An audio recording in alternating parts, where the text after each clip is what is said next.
Nuestra Señora del Encuentro con Dios, Canal 27, el canal católico de Arequipa, presenta La Voz del Pastor.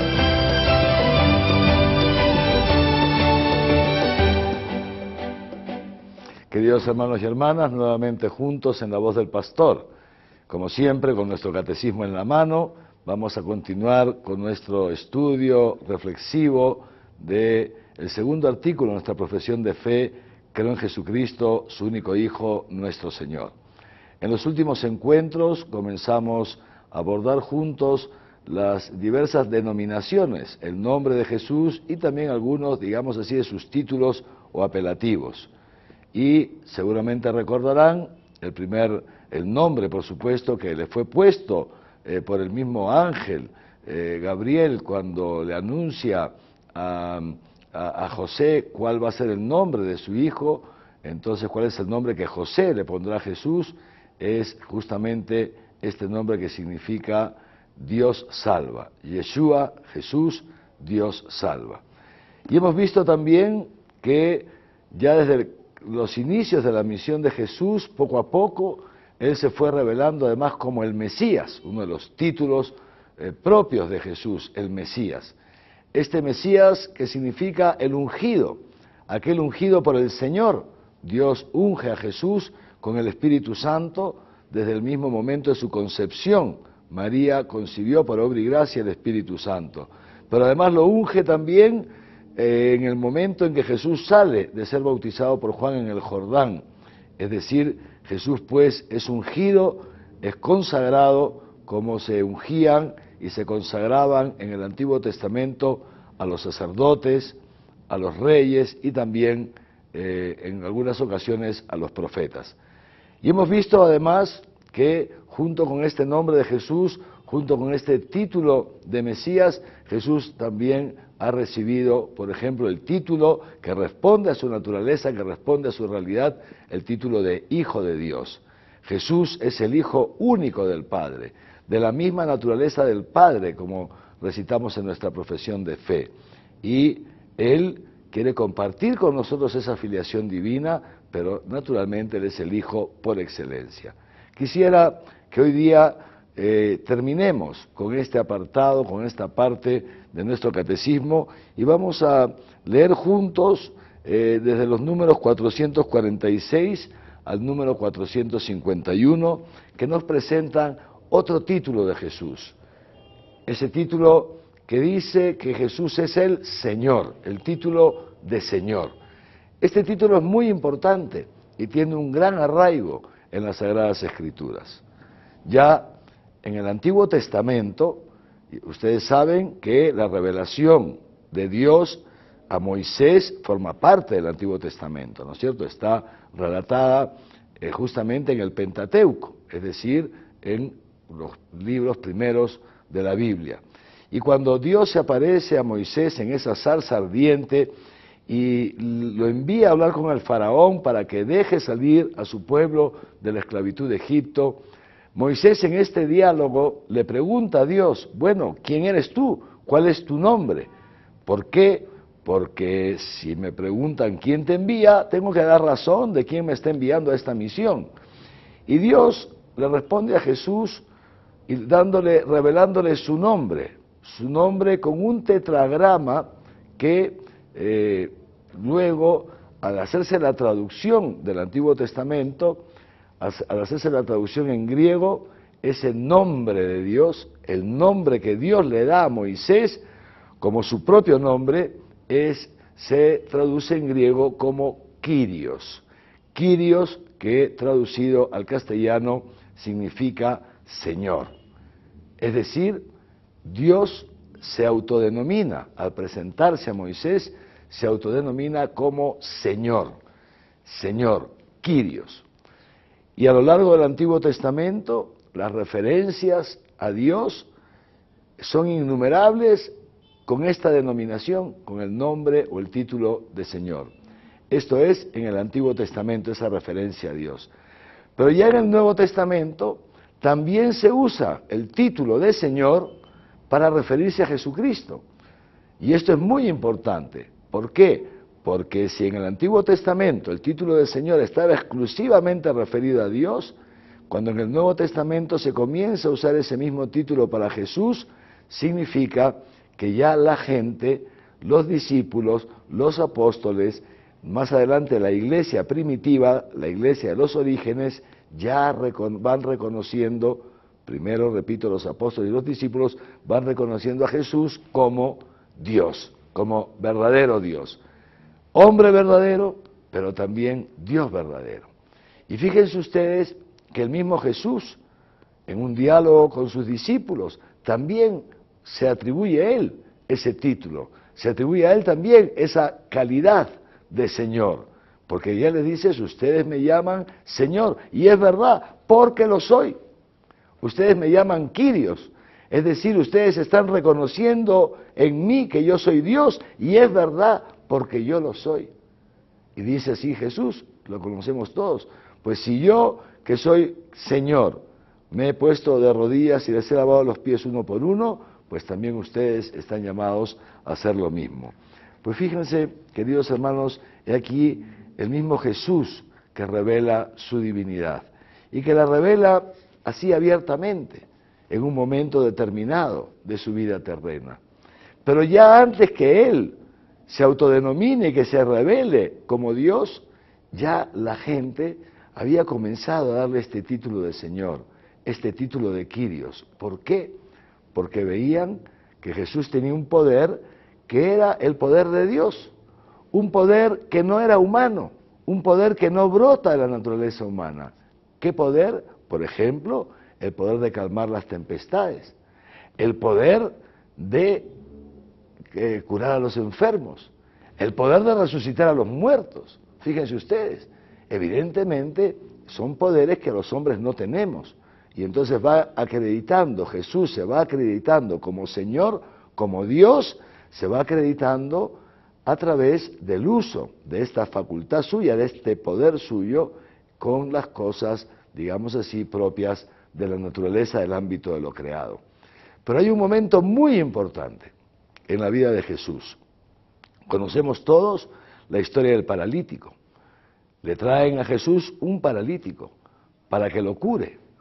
Y Jesús mira al paralítico y le dice, hijo, tus pecados te son perdonados. Y cuenta el evangelista que cuando Jesús dice estas palabras, tus pecados te son perdonados, hay un rumor entre la gente. ¿Pero quién es este que se cree con poder para perdonar los pecados? Si el único que puede perdonar los pecados es Dios, ¿por qué dice estas cosas? Y entonces Jesús dice una cosa, pues muy bien, ¿qué cosa es más fácil? ¿Decir tus pecados te quedan perdonados o decir coge tu camilla, levántate y anda? ¿Qué cosa es más fácil? Pues sin duda, queridos hermanos, si nosotros nos damos cuenta, mucho más fácil es decir quedan perdonados tus pecados. ¿Por qué?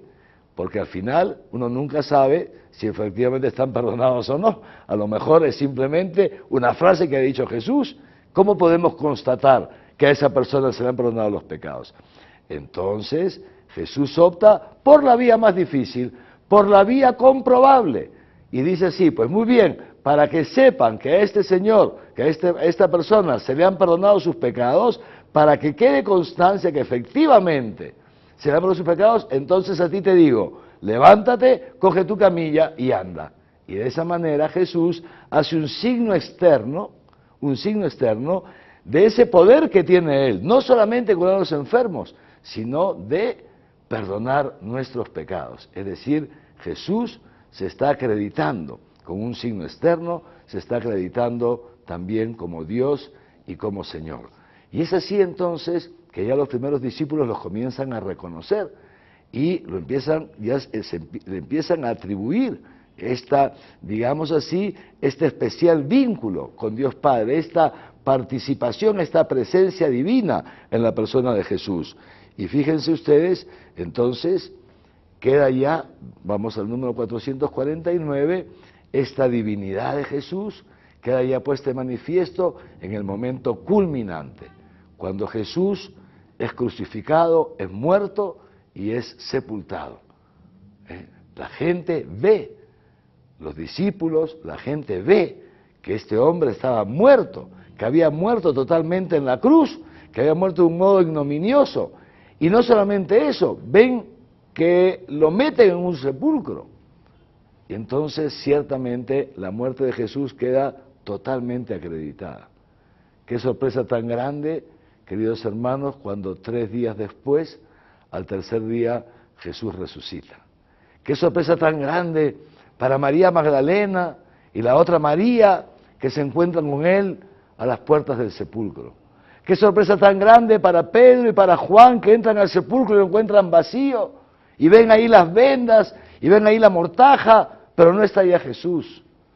Qué sorpresa tan grande, queridos hermanos y hermanas, para esos apóstoles que, encerrados en el cenáculo por miedo a la persecución que se podría desatar contra ellos, de pronto ven entrar a Jesús resucitado, en medio de ellos traspasando la puerta que estaba cerrada.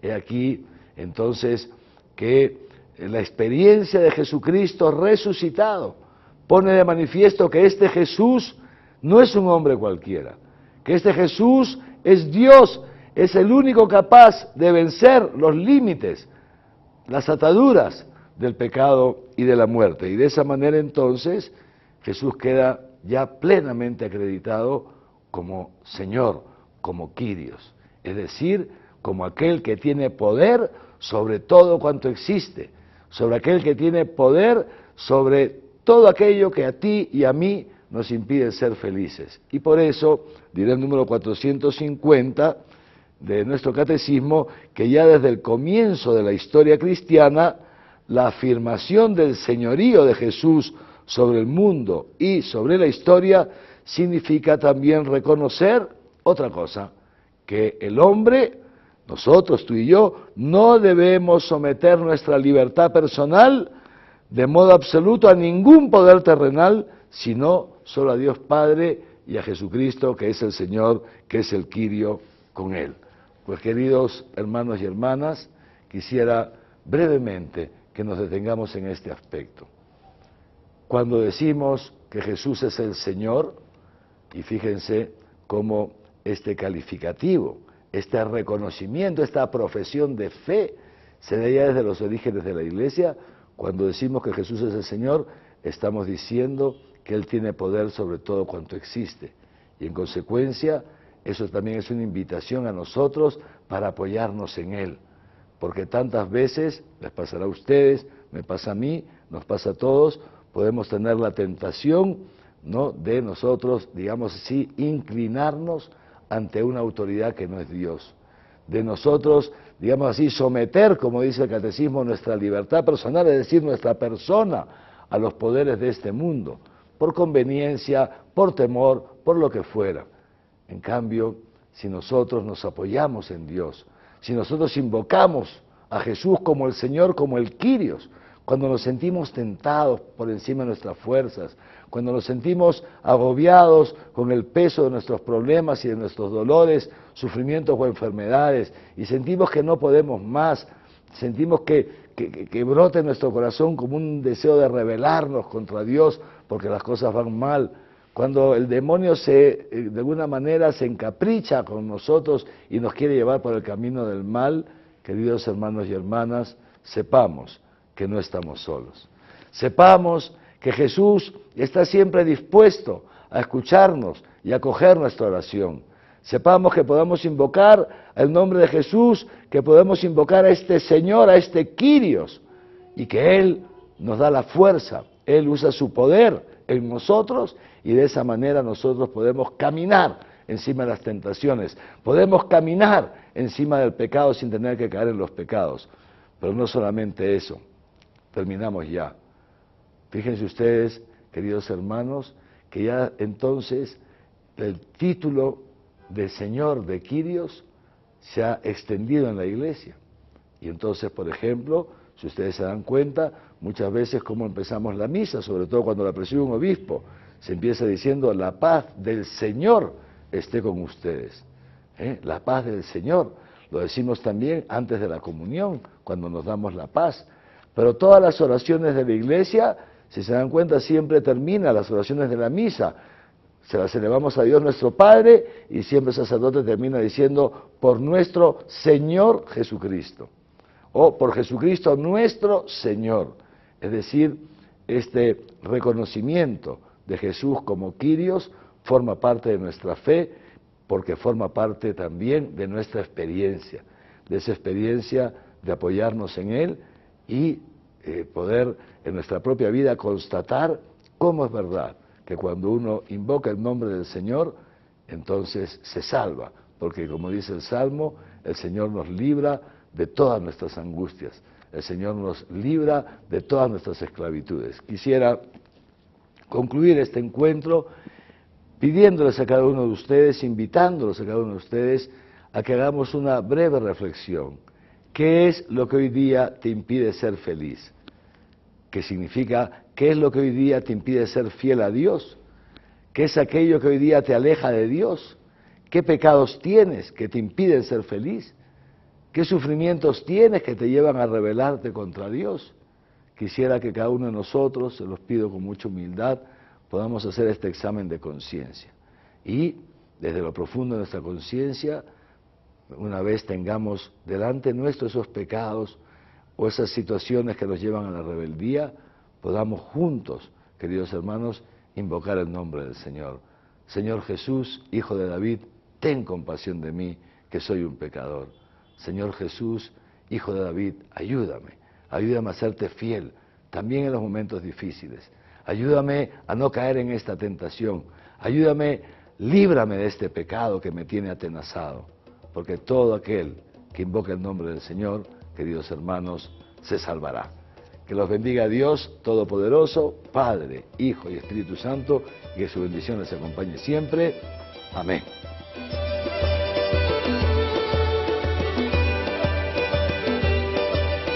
Nuestra Señora del Encuentro con Dios, Canal 27. El Canal Católico de Arequipa presentó La voz del pastor.